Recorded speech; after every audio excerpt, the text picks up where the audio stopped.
It was 3:47 a.m. when Alicia screamed. The pain split her body like fire. Nurses rushed in. "Push, Mama, push!" one of them shouted. After 12 hours of labor, Alicia heard it. The sweet, tiny cry of her baby girl. Tears rolled down her cheeks. She had waited 9 long months for this moment. Then everything went dark. When she opened her eyes, her baby was gone. And the hospital staff claimed she never had a child. Welcome to Voices After Silence, where we share true stories of coma, survival, and second chances. Kindly give this video a thumbs up and help me get to 1,000 subscribers. Alicia Thompson, 29 years old, was a strong black woman from Atlanta, Georgia. She worked 2 jobs, one at a diner, the other cleaning offices. She didn't have much, but she had big dreams for her unborn child. She had already picked a name, Imani, meaning faith. Her pregnancy wasn't easy. Her boyfriend, Terrence, left her when he found out she was expecting. Her mother lived in Alabama and couldn't travel. So Alicia went through every doctor visit, every sleepless night, and every swollen foot alone. But on a rainy Thursday night in April, she knew it was time. Her water broke just after midnight in her tiny 1-bedroom apartment. She grabbed her hospital bag and called 911. The ambulance rushed her to St. Mary's Medical Center, one of the biggest hospitals in Atlanta. She was taken to the labor and delivery ward. Nurses hooked her up to machines, gave her pain meds, and told her she was 7 centimeters dilated. Hours passed. She cried, prayed, and screamed. Finally, just before 4 a.m., she gave birth to a baby girl. Alicia remembered holding her. She remembered the nurse wrapping the baby in a pink blanket. The baby had a full head of curly black hair. Alicia kissed her on the forehead and whispered, "Welcome to the world, Imani." Then she felt dizzy. A nurse said, "We're giving you something to help you sleep." Alicia tried to fight it, but her eyes closed. When she woke up, she was in a different hospital room. Her stomach was flat. The baby bassinet next to her bed was empty. Alicia sat up, heart racing. A nurse walked in. "Excuse me," Alicia said. "Where's my baby?" The nurse paused. "What baby?" "My baby girl," Alicia said, now louder. "I gave birth last night." The nurse frowned. "Ms. Thompson, there's no record of you giving birth." Alicia felt like the world stopped spinning. "What do you mean? I gave birth right here in this hospital. I held her. I saw her. I named her Imani." The nurse stepped back. "Let me get the doctor." 15 minutes later, a doctor and 2 nurses entered. They looked serious. "Ms. Thompson," the doctor said, "you came in with abdominal pains, but you were not pregnant." Alicia's eyes widened. "What? Are you insane? I was 9 months pregnant. Look at my prenatal records. I've been coming here since my 2nd trimester. The doctor looked at a clipboard. "There are no prenatal records in our system for you." Alicia's voice shook. "I had an ultrasound here. I saw her heartbeat. I have stretch marks. I had labor contractions. I felt her kick. I gave birth right here in your delivery room." The doctor exchanged glances with the nurses. One of them whispered something in his ear. "I think we should keep her for observation," the doctor said softly. That's when Alicia understood. They thought she was crazy, but she wasn't. She knew the truth. Her baby was real. She begged them to let her see security footage. She asked them to call the nurse who delivered the baby. She screamed for someone, anyone, to believe her. But they treated her like she was confused, or worse, mentally ill. Alicia demanded to leave. She called the police from her hospital room, but when officers arrived, they spoke only with the hospital staff. She was never pregnant, the head nurse told them calmly. "We have no record of a delivery." The officers asked Alicia a few questions, nodded politely, then left. Alone in her hospital bed, Alicia wept. What was happening? Had someone stolen her baby? The next morning, Alicia discharged herself from the hospital. She walked out with nothing but the clothes on, her back and a strange tightness in her chest. Back home, she searched her apartment. The baby's room was still there. Tiny crib, pink blankets, baby clothes with tags. Her hospital bag was empty. Her phone had pictures of her pregnant belly, ultrasound images, even a video from a baby shower her co-worker threw. But when she tried calling the hospital again, they said she was never a patient there. Now Alicia was scared, really scared. She walked to the police station with her phone and pictures. She told them everything. The officer on duty frowned. "That's serious, but the hospital says you were never admitted. We'll need more evidence." She showed him her sonogram photos. "These could be from anywhere," the officer replied. Alicia couldn't believe it. Was she invisible? She went home and tried calling her OB/GYN clinic. They said her file had been deleted. Deleted? How could a whole 9 months of medical records just vanish? That night, Alicia sat on her couch, staring at the baby's crib.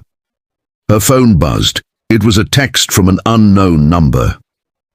"Stop asking questions. You don't want trouble." Her heart stopped. Alicia stared at the message on her phone. "Stop asking questions. You don't want trouble."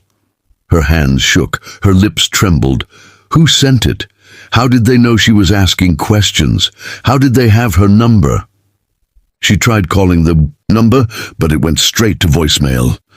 She quickly took a screenshot and backed it up to her email. Then she forwarded it to the police, hoping it would make them take her seriously this time. But something inside her whispered a painful truth. This was bigger than she thought. The next morning, Alicia sat at her kitchen table, clutching a cup of cold coffee. She hadn't slept. She couldn't stop thinking about her baby, her Imani, her little girl who had cried and breathed and was now gone. She remembered the delivery nurse, a dark-skinned woman with kind eyes. Alicia could still see her face. What was her name? She had said it during the birth, something like Nurse Karen. No, Nurse Kalisha. That was it. She quickly opened her laptop and searched for the staff list of St. Mary's Medical Center. Nothing. There was no Nurse Kalisha listed on the hospital website. Alicia didn't stop. She searched deeper. She typed St. Mary's Atlanta nurses into social media. A few posts popped up from people tagging their nurses after delivery. Then she found one, an old Instagram post from a woman holding a baby. She had tagged a Nurse Kalisha Wren. Alicia clicked the tag. The profile was private, but the name read Kalisha Monroe, Labor and Delivery Nurse. Atlanta, GA. She sent a request and followed with a message. "Hi, I think you were my nurse at St. Mary's. I had my baby there and something strange happened. Please, I need your help. Alicia Thompson." She waited. Minutes passed. Then an hour. Finally, a reply came. "I can't talk here. They're watching everything. Meet me at the old bookstore on Harris Street, 4 p.m. Don't be followed." Alicia's heart pounded. At 4 p.m., she took a taxi to Harris Street. The old bookstore was closed and dusty, with broken signs and vines creeping up the windows. It looked like no one had used it in years. She stepped inside. Dust floated in the sunlight through broken glass. Then she saw her, Nurse Kalisha. She was wearing regular clothes, jeans, hoodie, dark glasses. She looked nervous. Alicia ran up to her. "Please, you have to help me. You were there. You gave me my baby. You were the one who wrapped her in the pink blanket." Kalisha looked around, then whispered, "Keep your voice down." "Why are they lying?" Alicia whispered back. "Why are they saying I never gave birth?" Kalisha looked Alicia in the eye. "Because the hospital is hiding something, and you were never meant to keep that baby." Alicia's knees almost buckled. "What are you talking about?" Kalisha took a deep breath. I've seen it before, twice, in the last 2 years. Black mothers, alone, vulnerable. They come in, give birth, and the next day, they're told there was no baby. Alicia's jaw dropped. You mean this has happened before? Kalisha nodded slowly. I started connecting the dots. It's always the same kind of patient. No strong family nearby, no partner, and most importantly, babies that are healthy and born full term. Alicia covered her mouth, horrified. Kalisha looked away. After you gave birth, someone ordered me to leave the room. I thought it was strange, but I didn't want to lose my job. I've been trying to pull records, but now my access is blocked. They know I've been looking. Alicia whispered. So what did they do with my baby? Kalisha looked scared. I don't know exactly, but I think there's a black market adoption ring. People pay a lot for newborns. Especially healthy ones, especially girls. Alicia felt sick. You're saying my baby was sold? Kalisha grabbed her arm. I'm saying we need to be careful. I've already seen another nurse disappear after asking questions. Alicia's heart was burning with pain and anger. I won't stop until I get my baby back. Kalisha pulled out a flash drive. I downloaded some delivery logs before they shut me out. Your name is there. Alicia Thompson. Room 304, 3:47 a.m. Girl, 6 lbs, 12 Oz. Tears poured down Alicia's face. Thank you. Thank you. Don't thank me yet, Kalisha whispered. They'll come after you now. That night, Alicia sent the flash drive info to 3 news stations. One of them responded. A reporter named Maya Jenkins called her. I want to meet you, Maya said. I've been following stories like this. I believe you. The next day, Alicia met Maya in a quiet cafe. Maya was a young black journalist with sharp eyes and a notebook full of names. I've heard of St. Mary's before, Maya said. 3 women in the past year reported giving birth there and waking up to find their babies gone. All were told they were confused. None of them had any medical records left. Alicia gasped. But why doesn't anyone know about this? Because most of the women give up, Maya said. They're poor, alone, and scared. And the hospital has powerful lawyers. The police do nothing. Alicia showed her the message from the unknown number. Maya frowned. They're threatening you now. That means you're getting close. What do I do? Alicia asked. We expose them, Maya said. Maya asked Alicia to do a full video interview for a news story. Alicia agreed. I'll do anything, she said. I just want my baby back. That night, Alicia returned home. As she stepped into her apartment, she noticed her front door was slightly open. Her heart stopped. She had locked it that morning. Slowly, she pushed it open. The room was dark, quiet.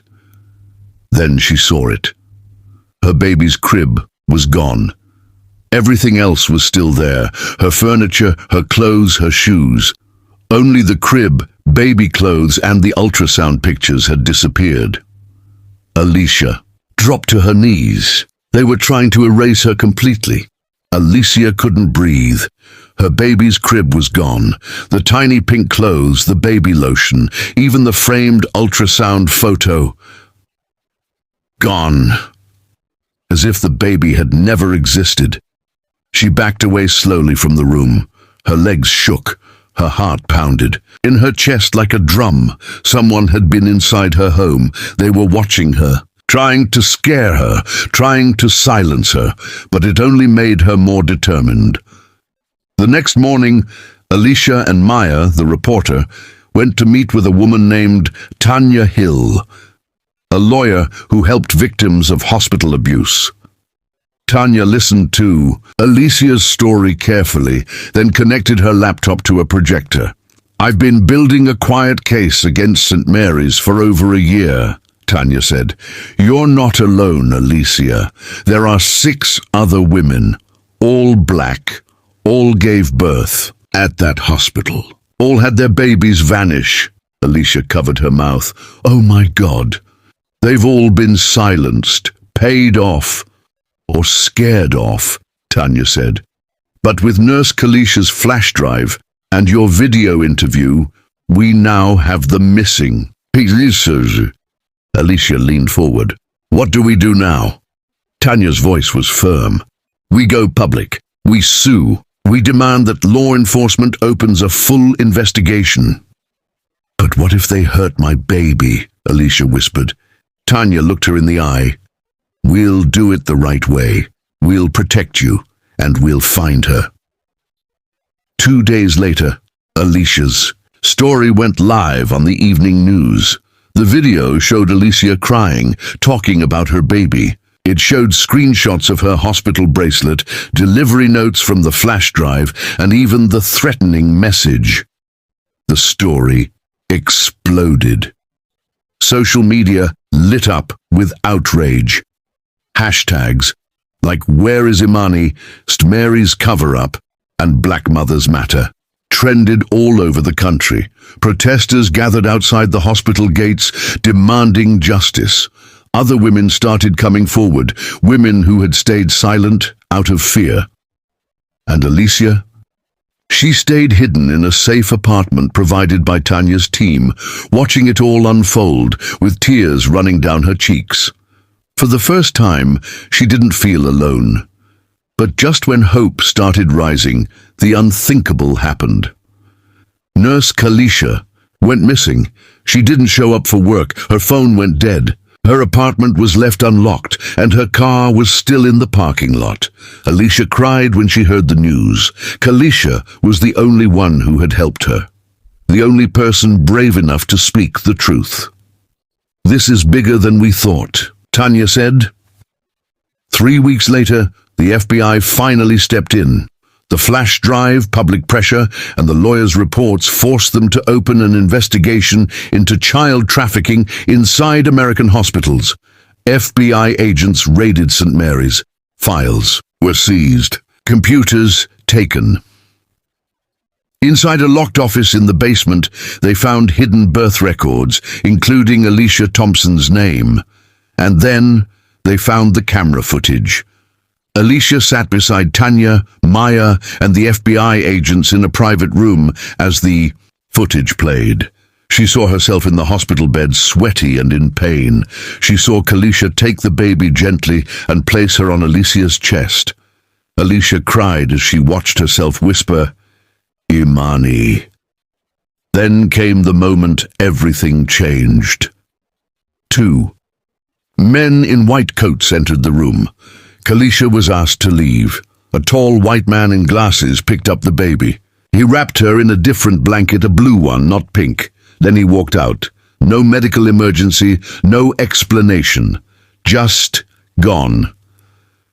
FBI agents identified the man as Dr. Thomas Renshaw, head of neonatal care at St. Mary's. He had worked there for 15 years. Records showed he had adopted a baby girl 3 months ago, but when agents visited his home, the baby wasn't there. "Where is she?" Alicia asked in a panic. Tanya placed a hand on hers. "We'll find her." 2 days. Later, a tip came in. A young nanny saw the news and recognized the baby in the photos. She had been working in a quiet mansion in upstate New York. The couple said they adopted the baby privately. The nanny said the baby's name was Isla. She had curly black hair, brown eyes, and dimples. She matched Alicia's baby exactly. The FBI raided the mansion. Inside, they found baby Isla. DNA tests confirmed it. She was Imani. When Alicia finally saw her baby again, she fell to her knees and wept. Imani was healthy, safe. She looked up at her mother and smiled. Alicia held her tight, whispering, "I'm your mommy. I never stopped looking. I never stopped loving you." The moment was broadcast across the world. People cheered. Some cried. The entire country watched the reunion live on television. Alicia became a symbol of strength. In the months that followed, Dr. Renshaw and 5 other staff members were arrested.